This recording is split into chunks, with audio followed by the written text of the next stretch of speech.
बिस्मिल्लाहिर्रहमानिर्रहीम।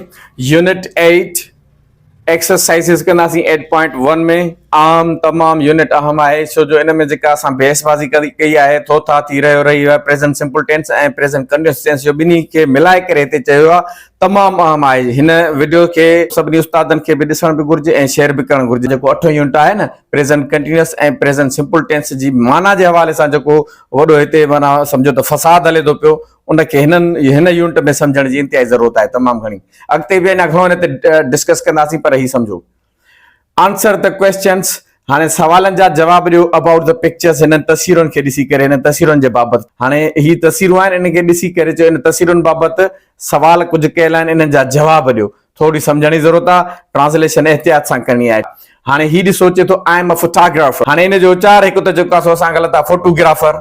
ठीकु आहे, सिंधी में असां चई सघूं था, पर इंग्लिश में ओरिजिनल प्रोनाउंसिएशन कढणु ज़रूरी आहे। हाणे हिन जो तव्हां ऑक्सफोर्ड में उचार ॿुधो, photographer, photographer, हाणे चयो त मां फोटोग्राफर आहियां, सिंधी में मां पंहिंजी माना कढीमांसि। मां सिंधी में थोरी चवंदुमि मां फोटोग्राफर आहियां। डज़ ही टेक फोटोग्राफ्स? छा ही हाणे हिते इन जो उचार आहे फोटोग्राफ्स, फोटोग्राफ्स न थींदो। डज़ ही टेक फोटोग्राफ्स? फोटोग्राफ्स छा ही फोटो कढंदो आहे, माना जनरली ॿुधाए थो, ही कढंदो आहे फोटो। हुन चयो यस ही डज़, हा बिल्कुलु कढंदो आहे। इज़ ही टेकिंग अ फोटोग्राफ? हिन महिल फोटो कढे थो, ॾिसो। हुन चयो नो ही इज़न्ट, न कोन थो कढे फोटो। महिल असां त ईअं ॻाल्हाईंदासीं न, भला व्हाट इज़ ही डूइंग? करे छा थो हिन महिल, छा थो करे पियो हिन महिल? He is having a bath, वेंझे थो पियो, वेंझी रहियो आहे। हाणे इनखे तव्हां उर्दू में ट्रांसलेशन करे ॾिसंदो न, त पोइ तव्हां वरी थो था थी रहियो रही आहे, फसाद ई ख़तमु थी वेंदो।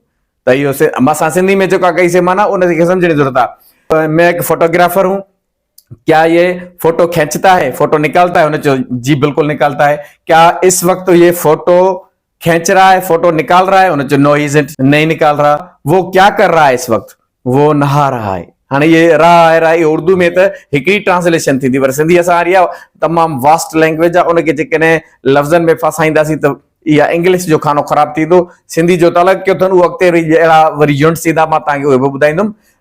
इंशाल्लाह इनखे बि जेको आहे डिस्कस कंदासीं। नंबर 2 में थी चए I am a bus driver. हे थी चए मां बस ड्राइवर आहियां, माना बस हलाईंदी आहे। इज शी ड्राइविंग अ बस? छा इहे बस हलाए थी?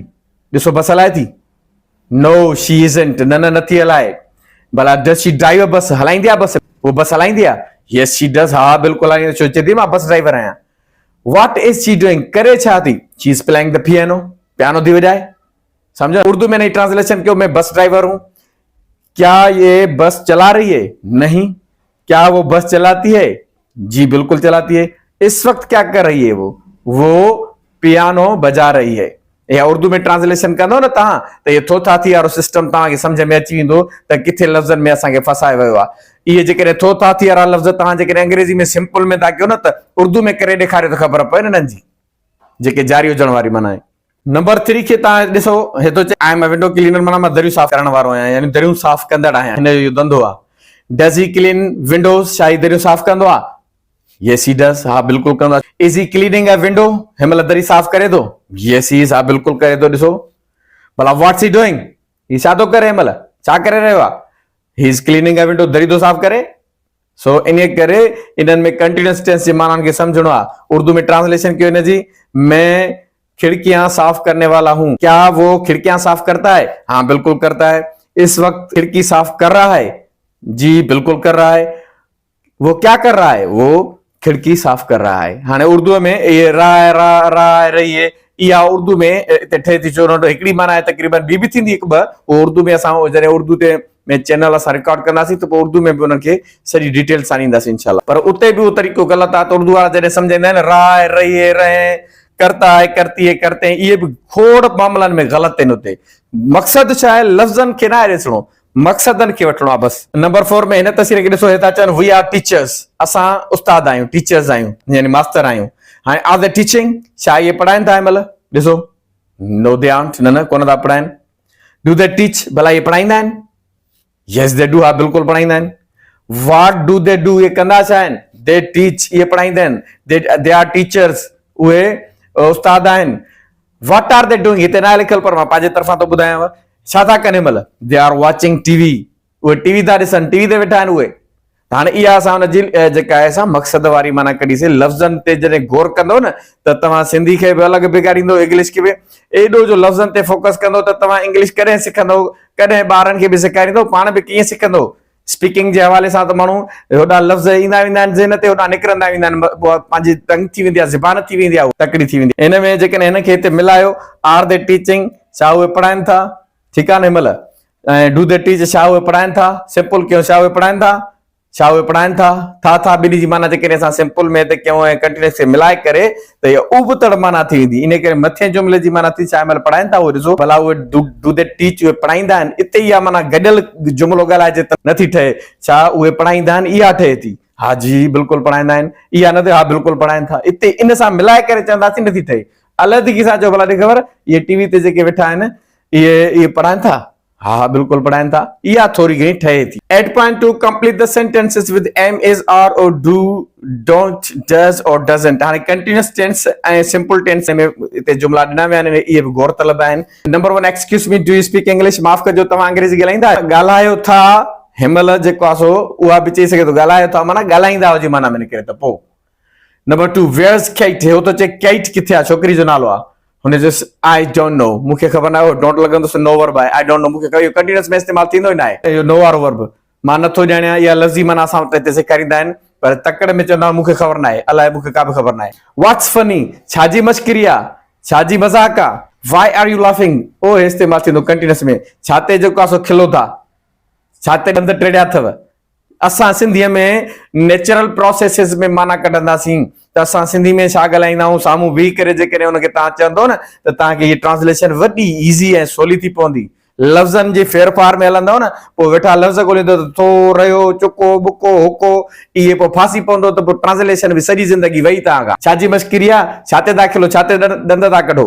छो था खिलो पिया number 4 what does your sister do तव्हांजी भेण छा कंदी आहे सम्झो न हीअं न थियो तव्हांजी भेण शादी करे धंधो हुनजो कमकार रोज़गार पुछो थो वञे तव्हांजी भेण छा कंदी आहे हुन चयो शी इज़ अ डेंटिस्ट उहा डेंटिस्ट आहे माना ॾंदनि जी डॉक्टराणी आहे नंबर 5 इट इज़ रेनिंग ठीकु आहे मींहुं वसे थो I don't want to go out in the rain हाणे मां मींहं में ॿाहिरि नथो वञणु चाहियां हाणे मां चाहियां थो त मींहं में ॿाहिरि न वञा माना मां चाहियां थो पियो त मींहं में ॿाहिरि न वञा कंटिन्यूअस टेंस हिन में इस्तेमालु न थींदो छो जो वांट कंटिन्यूअस में इस्तेमालु न थींदो आहे number 6 where do you come from हाणे हिते कम जेको लफ़्ज़ इस्तेमालु थियल आहे कंटिन्यूअस टेंस में इस्तेमालु थिया त हिते आर लॻल हुजे ते एंग लॻल हुजे या where do you come from हाणे हिते जेकॾहिं लफ़्ज़ी असां माना कढूं where do you come from त तूं किथां खां अची थो हुन चयो कनाडा खां थो अचां असुल में आहे वेयर आर यू फ्रॉम हिन जी माना where do you come from माना वेयर आर यू फ्रॉम तूं किथां जो आई हुन चयो मां कनाडा जो आहियां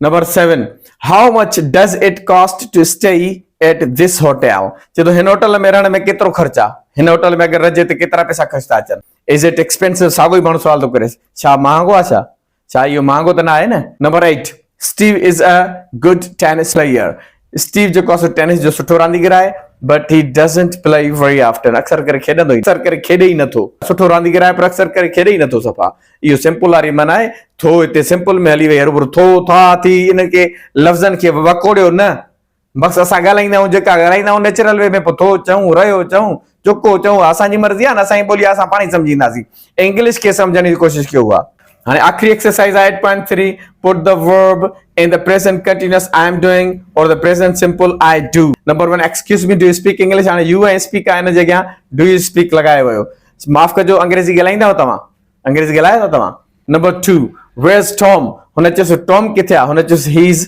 हैविंग अ शावर माना हू शावर में वेझे थो हिनमहिल जी ॻाल्हि थो करे सभा टॉम किथे आहे हिनमहिल शावर में वेझे थो पियो वो शावर में ना रहा है अभी number 3 I don't watch watch लिखियल आहे नॉट बि माना negative I don't watch TV very often मां अक्सर के टीवी ॾिसंदो ई न आहियां टीवी ॾिसां ई कोन मां पाण टीवी ॾिसां ई नथो बसि अक्सर करे हाणे इहो नेगेटिव में आहे इहे टई इस्तेमालु थियल आहे हाणे असां चऊं था 14 जुमिला आहिनि बक़ाया जेके रहियल टोटल त उहे हेठि पढ़ंदासीं number 4 listen somebody is singing ॿुध त अलाए केरु ॻाए थो पियो अलाए केरु ॻाए थो ॿुध त हाणे ॿिए खे थो चए माना लिसन जी माना कन ओॾे कर ओॾे कन तो ओॾे ॾे ध्यानु तो ओॾे कर अलाए केरु ॻाए थो पियो ॿुध त ठीकु आहे न तो अहिड़ी तरह सां इहा नेचुरल माना असां कढीसीं हिनजी जेका नेचुरल प्रोसेसिस में माना सवली सां कढूं न ॻाल्हाइण में सफ़ा ईज़ी सोली जंहिंमें तकलीफ़ न हुजे उहे जुमला ॻाल्हाइण जी कोशिशि कयो। नंबर 5, Sarah is tired, माना सारा थकिजी पई आहे, थकियल आहे ॾाढी।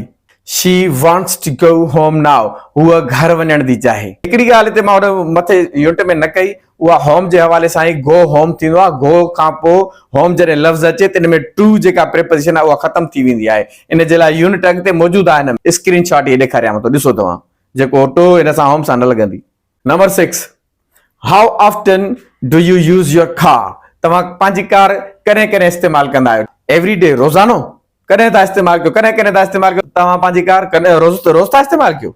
हाणे उन हवाले सां सिंधियत ते असां लफ़्ज़नि ते गौर न कंदासीं। थो अचे, था अचे, जेकॾहिं तॾहिं बि उहो सिंपल आहे, ऐं जेकॾहिं सिंपल जी माना कढे त सिंपल आहे, कंटिन्यूअस जी माना कढे त कंटिन्यूअस आहे, बसि ॻाल्हि ई थोरी। Number 7, Excuse me, but you are sitting in my seat. साईं माफ़ कजो, तव्हां त मुंहिंजी जाइ ते वेठा आहियो। तव्हां त हाणे हिते बट जी माना जेको आहे माफ़ कजो, पर तव्हां वेही रहिया आहियो मुंहिंजी सीट में। ठीकु आहे न, मुंहिंजी सीट में वेही रहिया, लफ़्ज़ी माना कान ठहंदी। माफ़ कजो साईं, तव्हां त मुंहिंजी जाइ ते वेठा आहियो। ठीकु आहे, हुन वीचारे चयो, ओह आई एम सॉरी, माज़रत सां मां उथी वियो हुन जॻह ते। नेचुरल प्रोसेस में ॻाल्हायो न ॿोली खे। Number 8, I am sorry, I don't understand, माज़रत सां मूंखे सम्झ में ॻाल्हि नथी अचे। Can U speak more slowly, थोरो आस्ते आस्ते ॻाल्हाईंदो। माना छा आहे, जो जेको non native speakers of English आहे न, उहो अंग्रेज़ जो तकड़ में ॻाल्हायो, त हिन चयोसि जेको माना सिखे थो अंग्रेज़ी, हिन चयोसि त माफ़ कजो, मां तव्हांजी ॻाल्हि सम्झ में मूंखे नथी अचे, थोरो आहिस्ते आहिस्ते ॻाल्हाईंदो, तकड़ी इंग्लिश मूंखे सम्झ में तव्हांजी नथी अचे। इन जी इहा माना आहे, can U speak more slowly, थोरो आस्ते आस्ते ॻाल्हाईंदव। हर को लफ़्ज़ी माना में कैन माना सघो था, इहे शयूं कढी छॾियो। नंबर 9, इट्स लेट, I'm going home now, देर थी वई आहे, मां महिल घर थो वञा। ठीकु आहे न, हिते होम सां टोन लॻे, I'm going home now, Are you coming with me, हलंदे तूं मूंसां, हली थो। हाणे हिते जेका हली थो या हलंदी कंटिन्यूअस टेंस आहे इहो, Are you coming with me? Number 10, What time does your father finish work every day?